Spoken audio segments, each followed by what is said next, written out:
Now, starting a business from scratch can be slow, and depending on your overhead, can take months or even years until you're cash positive. Furthermore, existing businesses looking to expand their market or their market share can find new customer acquisition very expensive and time-consuming. Sometimes buying a business can be a better option, and while generally more expensive up front, you can expect the cash flow on day one. And while a startup may be less money in the beginning, it may be a long time before you've generated enough revenue to meet your monthly obligations, which will still require a substantial amount of money. So, you've made the decision to buy a small business, and a large majority of people who have bought a company 12 months to the day realize they've overpaid. These next few tips will help you not overpay. Mistake number 1. Not getting advice from a professional.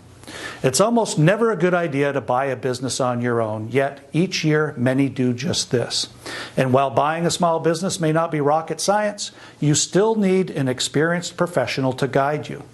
You almost always will need an accountant and an attorney.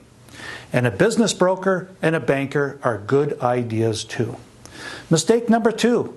Don't buy a job. You don't need to buy a job. Those are free. So when evaluating a business, be sure you're not including the wages of the owner in the net profit.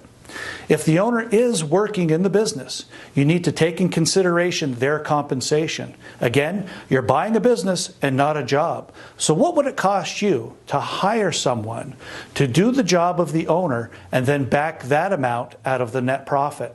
What's left after that is the real profit, and that's what you're buying. Mistake number 3, don't overpay for an asset just because it's there. Ask the seller for an itemized list of each and every asset. Far too often, owners have emotional attachment to their property, and in feeling so, they ask for more money for their stuff.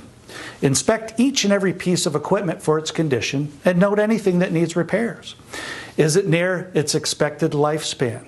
With items of great value, it may be prudent to have an expert examine and value. Lesser items you might be able to do on your own, and then verify that that value is realistic. Check market value on all items. If there's a drastic difference in the price, and the seller won't budge, just turn the tables on them and tell the owner to keep that piece of equipment and deduct the itemized amount from the overall price.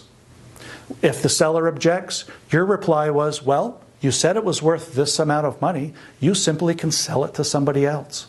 It's that easy. And this maneuver generally gets the seller in a different frame of thinking. Mistake number 4, don't insult the seller. Don't use terms like you're asking way too much or it's not worth it. Use terms like I'm a buyer at X amount of dollars or I'm comfortable spending this much money. You'll be surprised how effective this is. The dialogue is open and the price can only go down from here. And your job is to keep the seller engaged and the conversation going. Mistake number 5 is not looking in the mirror.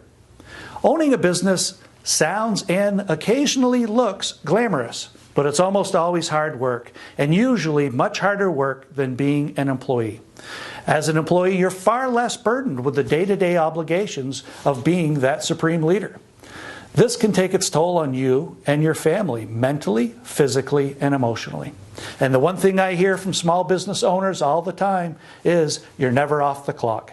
Heck, some have even told me they worry in their sleep. So, are you cut out for dealing with the ups and downs of business ownership and the ups and downs of inconsistent cash flow? Owning your own business can be one of the most rewarding and thrilling endeavors of your life. If you hit it right, there's no other feeling like it in the world. Just be sure you look before you leap.